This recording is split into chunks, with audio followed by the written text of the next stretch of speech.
Hey everyone, welcome to another Angry Artist podcast. Visual weight is something often misunderstood, but is actually subconsciously done by every professional artist. There's a concept in art called balance, and balance is basically distributing weight among your canvas in order to make a visually appealing piece. Any great artwork will be balanced throughout the piece. It's very similar to having a scale where you're balancing weights on top of each other in order to create an equal distribution. Now, of course, art is different because we're not dealing with something that's affected by gravity here.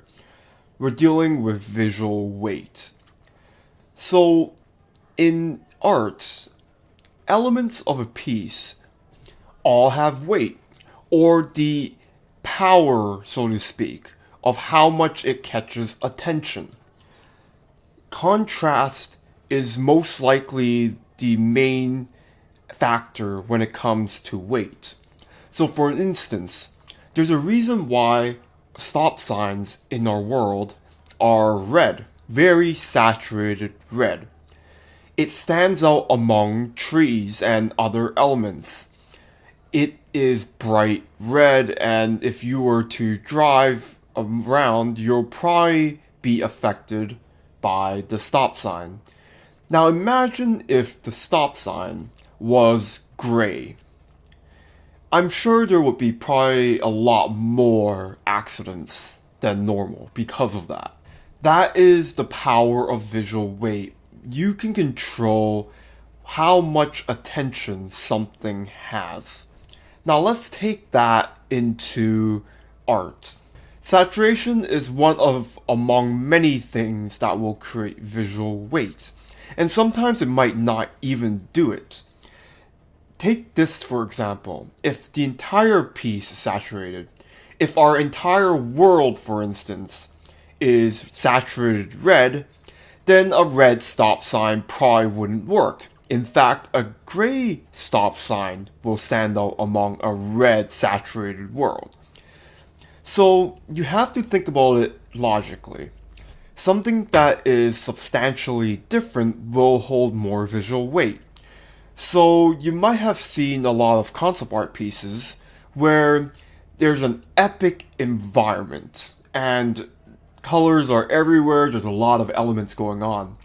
But the moment you put down that one human being in that piece, no matter how they're colored, unless they're really shaded into the background, they will stand out because they're the only human being in an epic environment.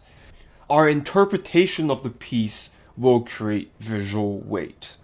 It is imperative for you as an artist to be able to see that power. You have to be able to note which parts of your piece is creating too little or too much visual weight. This is among one of those things that every artist goes through when they're in the process of making artwork. They have to rebalance the piece every time they change anything on the piece. So when you're painting, I'm sure you get into situations where you're like, well, this part that I just finished isn't working because I finished another part. The constant act of balancing is important, and I want to reiterate that. This is one of the biggest problems I see when people are trying to translate sketches and line art into painted pieces. Line art has inherent weight in itself. It's black on white. However, it's distributing the black lines on white canvas among the piece. Therefore, it kind of balances in itself. However, the moment you put color, you start to shift that balance very rapidly. Visual weight must be redistributed as you paint. No artist is able to conceive whether a piece will work or not from their heads. It will most likely take a lot of attempts in order to keep rebalancing the piece in order to make it balanced. So what happens when it doesn't look balanced? It most likely will lean the viewers into one side of the piece. Catching attention for your focal point is very important, of course. You want to have your focal point have the most visual weight because people need to rest on it and take in the information.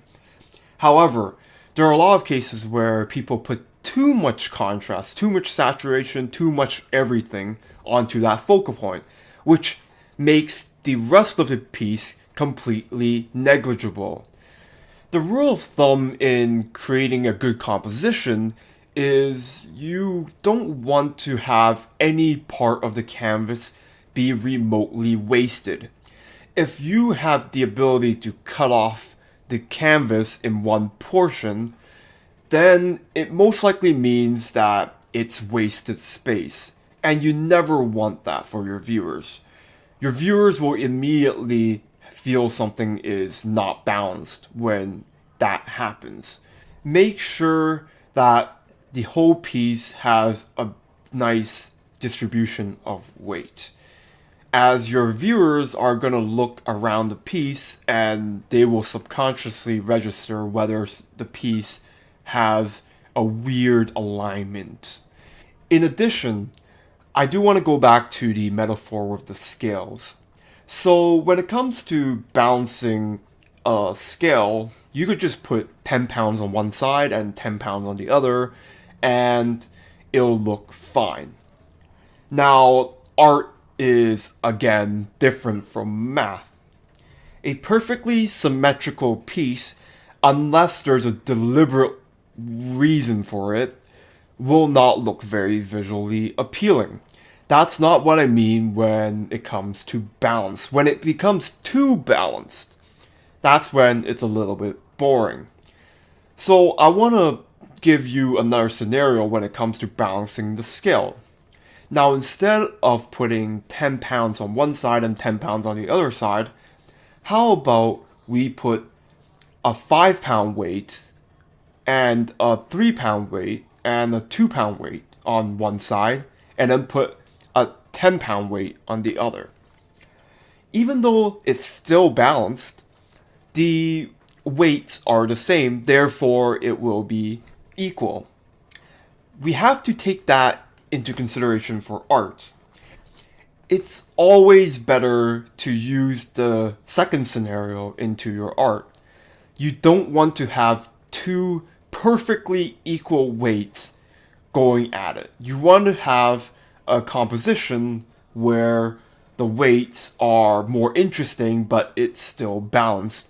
And sometimes even, of course, you could have it unbalanced in certain areas and it'll look visually appealing. But of course, don't do it too much.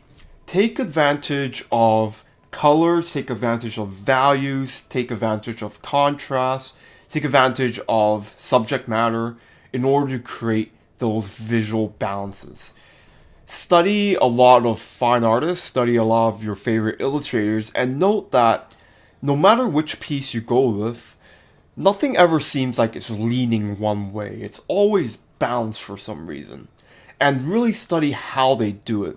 Maybe they blur certain areas, maybe they sharpen certain areas, maybe they use certain colors in order to create certain weights.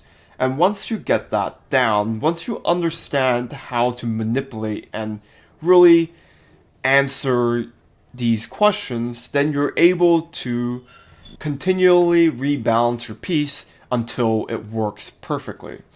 As a final note, everyone's sense of balance is different.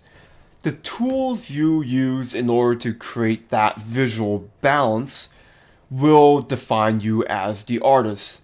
Everyone has their own solutions to composition. Some people really like saturated colors, some people like grayer colors, some people like adding a lot of abstract shapes to their piece in order to balance the artwork. There are a lot of different ways of doing it, and whatever you answer with, as long as it ends up creating an equal scale, will work. Now, how you approach that, again, will be your signature, and you have to cherish that. Anyways, hopefully this was helpful. Thank you for listening, and I'll see you next time.